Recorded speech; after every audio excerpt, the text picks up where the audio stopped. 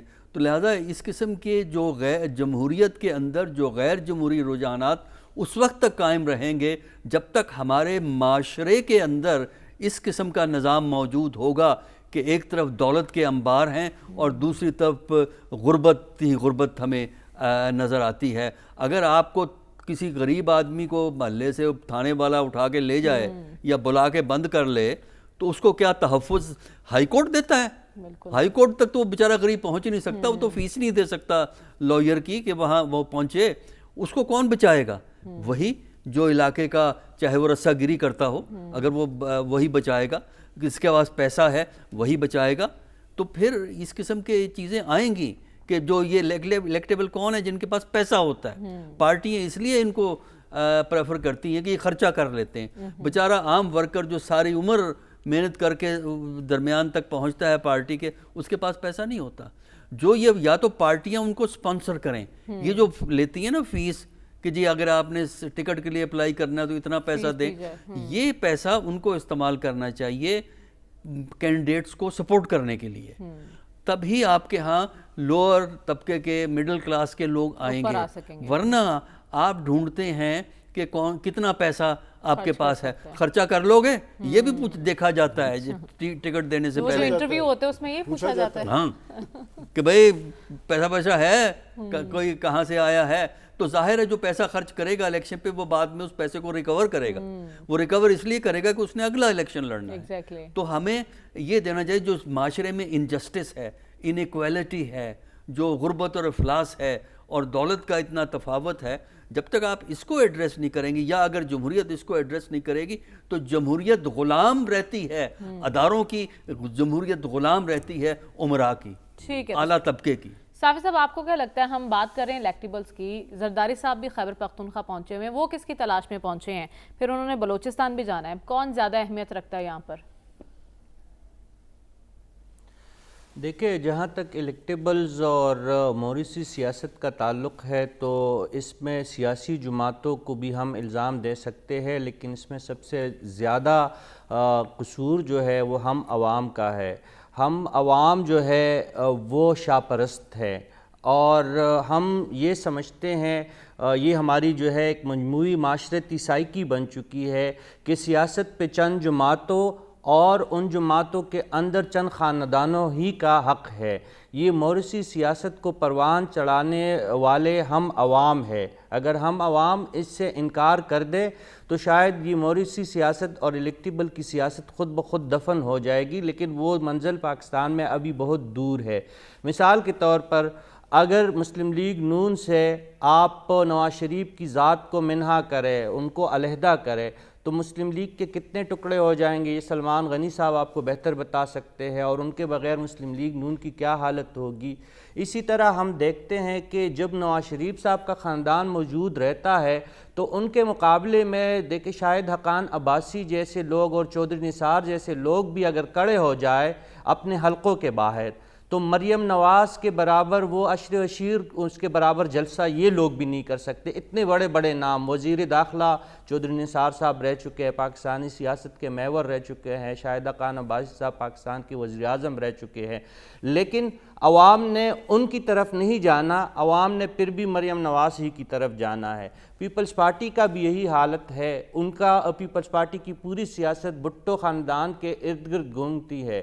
آپ بلاول بھٹو زرداری کے مقابلے میں اعتزاز احسن کتنا بڑا نام ہے، وہ اگر کراچی میں یا لاہور میں ایک جانب بلاول کا جلسہ ہو، دوسری جانب اعتزاز احسن کا جلسہ ہو، تو آپ خود بتا سکتی ہے کہ کہاں پہ لوگ زیادہ جائیں گے. وہی موریسی سیاست کے امین کے سامنے لوگ تالیاں زیادہ ماریں گے. اسی طرح ابھی جو آج لطیف کوسہ صاحب جو پی ٹی آئی کو پیارے ہو گئے، ان کے اپنے حلقے میں بھی کوئی اوقات ہی نہیں ہوگی میرے خیال میں. اگر ان کے مقابلے میں پیپلز پارٹی کا بلاول بھٹو، تو کیا ان کا کوئی بھی خاندان کا کوئی بھی بندہ آئے گا تو ان کا مقابلہ یہ لطیف کوسہ صاحب نہیں کر سکتی.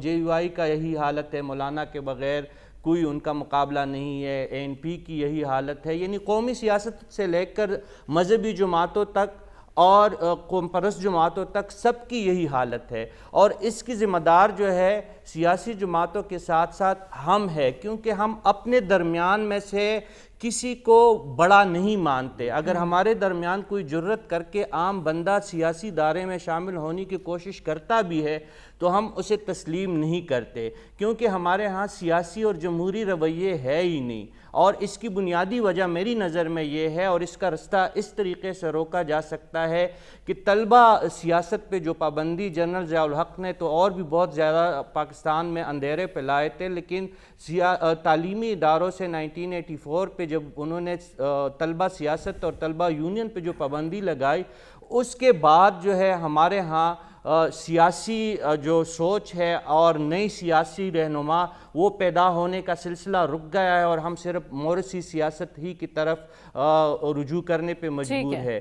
طلبہ سیاست کی مثال شیخ رشید جیسے لوگ ہیں. طلبہ سیاست کی ایک مثال جو ہے معراج محمد خان جیسے شاندار مقرر اور شاندار سیاستدان رہے ہیں.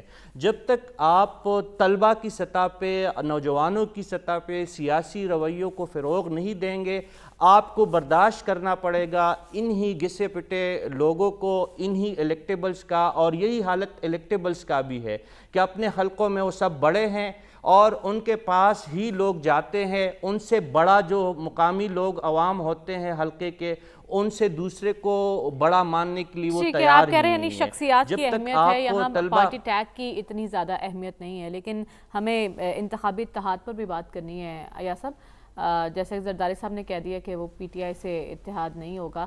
نون لیگ اگر پنجاب میں دیکھا جائے تو ایک طرف کاف لیگ سے بھی ملاقاتیں کر رہی ہے، جے یو آئی سے بھی ہو رہی ہے، استحکام پاکستان پارٹی سے بھی ہو رہی ہیں ان کی ملاقاتیں. آپ نے پہلے موضوع کی بنا پہ اتنی کنفیوژن پھیلا دی ہے، اس میں تھوڑی سی کلیئرٹی کی ضرورت ہے، اور وہ یہ والا سبجیکٹ بھی کور کر دے گا. یہ جو آپ اتحاد کی بات کر رہی ہیں، یہ کون سے ماضی کے دریچوں میں ہم گھوم رہے ہیں. 1970 میں پنجاب میں جو پیپلز پارٹی کے کینڈیڈیٹس تھے، وہ جیسے یہاں پہ الیکٹیبلز کی ڈیفینیشن دی جا رہی ہے، وہ ایسے نہیں تھے. ووٹ پیپلز پارٹی کا تھا، اور بڑے بڑے جنہیں آپ الیکٹیبلز کہہ رہے ہیں، اور برج دوسرے طرف تھے. اور وہ ایسے 7 دسمبر کو جب رزلٹ آئے تھے، مطلب اتنی ناول کوئی تھرلر فلم جو ہے ایکسائٹنگ نہ ہوگی جتنا کہ وہ رزلٹ کی وجہ سے تھا. برج کے برج جو ہیں گر رہے تھے. یہ ان پارٹیز کی بات ہے جن کی عوامی ساکھ نہ ہو. پھر آپ بیگ لے کے آتے ہیں کہ اتنے کروڑ میں دے رہا ہوں. کئی جماعتیں ہیں، میں کیا نام لوں، حضرت بیٹھے ہوئے تو میں اس لیے میں نام دینے سے میں کترا رہا ہوں، جن کے لیڈروں کے جو فرزندان ہوتے ہیں ان سے میٹنگ کے لیے جب تک آپ کو ایک پیٹی نہ لے کر آئیں. ایک پیٹی ہوتی ہے اور ایک وہ دوسرا کیا لفظ ہوتا ہے وہ اس کا، وہ بمبئی مافیا کا کوکا وہ نہ لے کے ملاقات نہیں ہوتی. صافی صاحب سے آپ پوچھ لیں نواب آف ہوتیز کہاں ہیں، اور جو بڑے قوانین ہیں وہ کہاں ہیں. وہاں پہ ہولڈ جو ہے پہلی دفعہ تاریخ میں ہوا ہے فرنٹیئر میں کہ ایک ہی جماعت 2 دفعہ حکومت آئی ہے. کیوں آئی ہے؟ وہ قوانین کے سر پہ آئی ہے. نوشہرہ کا خان ہے جو ہمارے صافی صاحب کا دوست ہے، جب یہ کبھی وہ جسارت کرتے ہیں اسلام آباد سے نکلنے کی تو نوشہرہ کو ہاتھ لگا کے پھر واپس آ جاتے ہیں، کیونکہ انہوں نے قومی معاملات کو دیکھنا ہوتا ہے. وہاں پہ وہ وہاں کا ہے، مطلب بڑے خاندان. اس کی حالت آج دیکھیں پرویز خٹک کی کیا ہے. مطلب انہوں نے شروع میں صافی صاحب نے بھی اسے پمپ کرنے کی کوشش کی تھی کہ وہ آ گیا، پر اس کی وہ جلسیوں کی کرسیاں دیکھ کے یہ بھی چپ کر گئے کہ ایسے کا کیا کریں. اور یہاں پہ رونا کیا ہے اس وقت پاکستان پنجاب میں، جن کی چودراہٹ تھی